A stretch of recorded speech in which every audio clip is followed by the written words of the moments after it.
Hi, and welcome to this edition of Dad's Divorce Live. I'm Matt Allen, editor of dadsdivorce.com. Japan is known as a haven for international child abduction, as the country has never returned a single abducted child.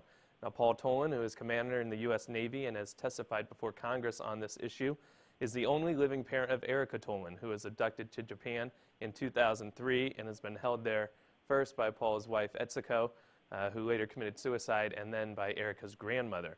Now, Paul's experience led him to co-found the organization Bring Abducted Children Home, which is dedicated to the immediate return of internationally abducted children who are being wrongfully detained in Japan.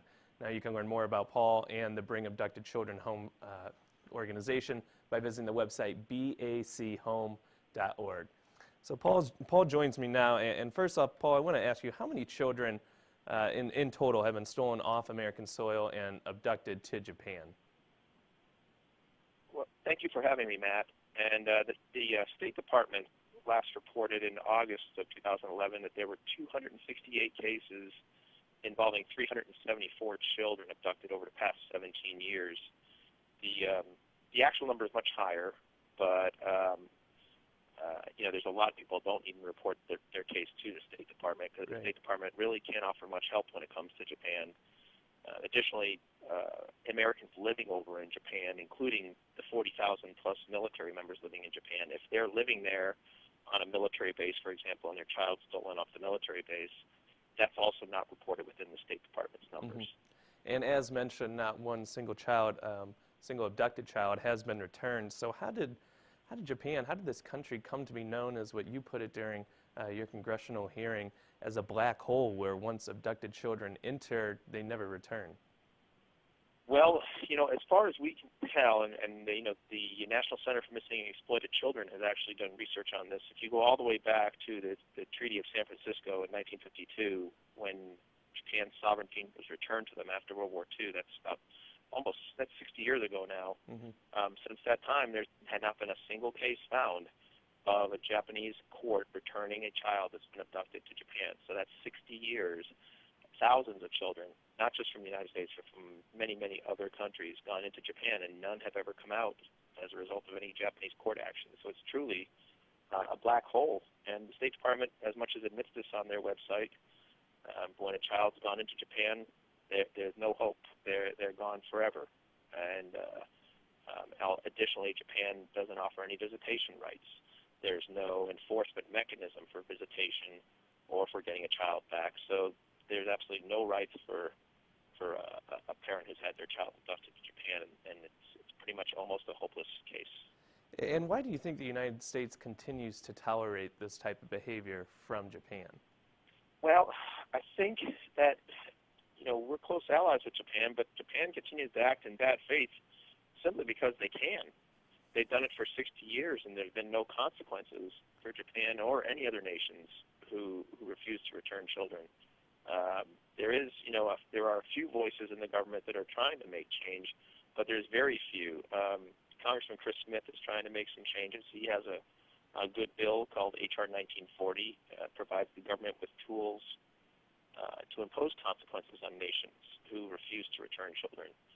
I hope people support bills like that. I hope Congress supports it, because the time for action is now.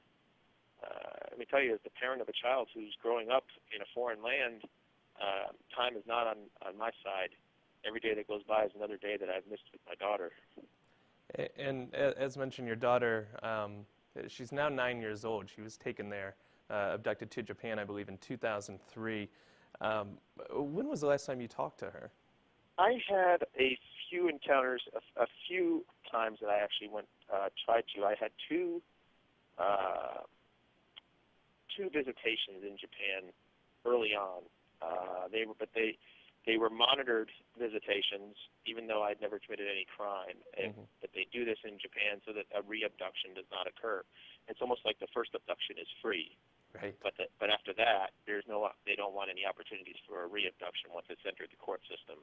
And so they were heavily monitored with court supervisors in there, and attorneys watching behind one-way glass, and it being videotaped. And those were the only two times I saw her in Japan. Very short periods of time, 20 minutes each time.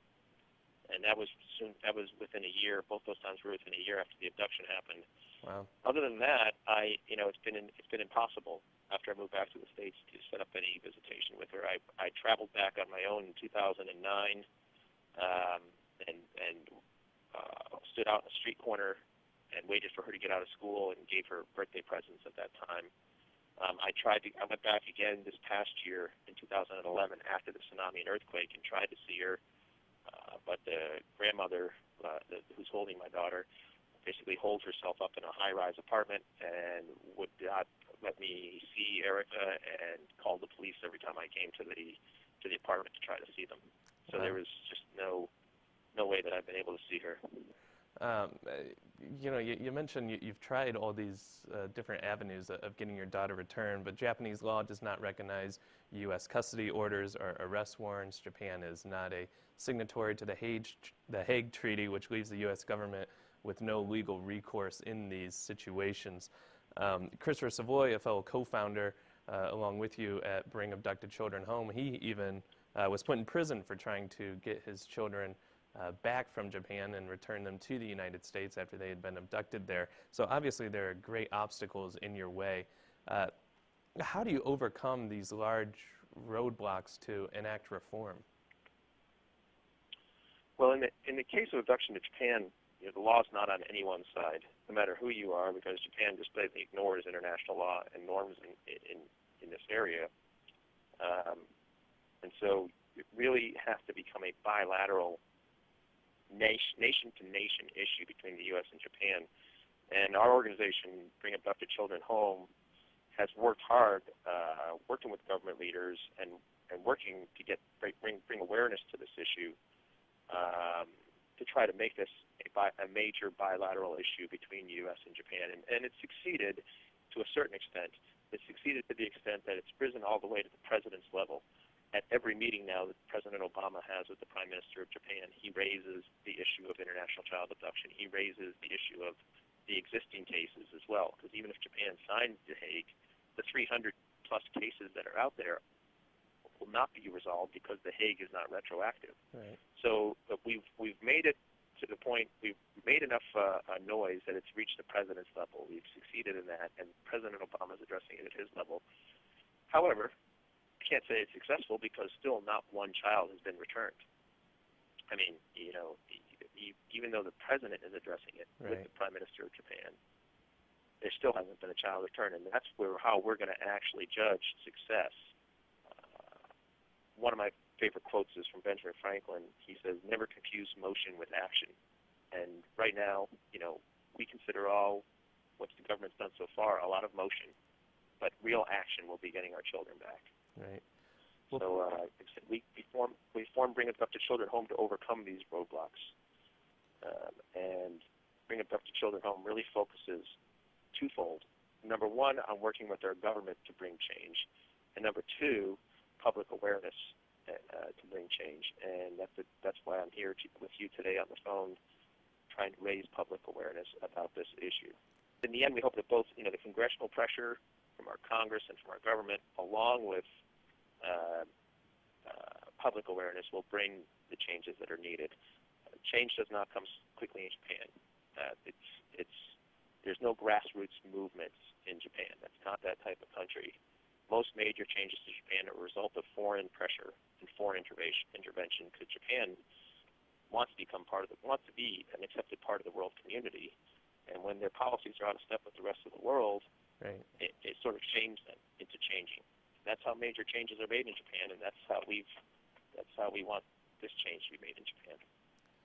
Well, Paul, best of luck with your organization, Bring Abducted Children Home. Best of luck. Hopefully you will get to see your daughter sooner rather than later. And thank you so much for sharing your story with me and our viewers. We do appreciate it. Okay, well, thank you, Matt. I really appreciate it, too. Thanks for having me. That was Paul Toland. You can learn more about him and his organization, Bring Abducted Children Home, by visiting the website bachome.org. That'll do it for this edition of Dad's Divorce Live. I'm Matt Allen, editor of dadsdivorce.com and mensrights.com.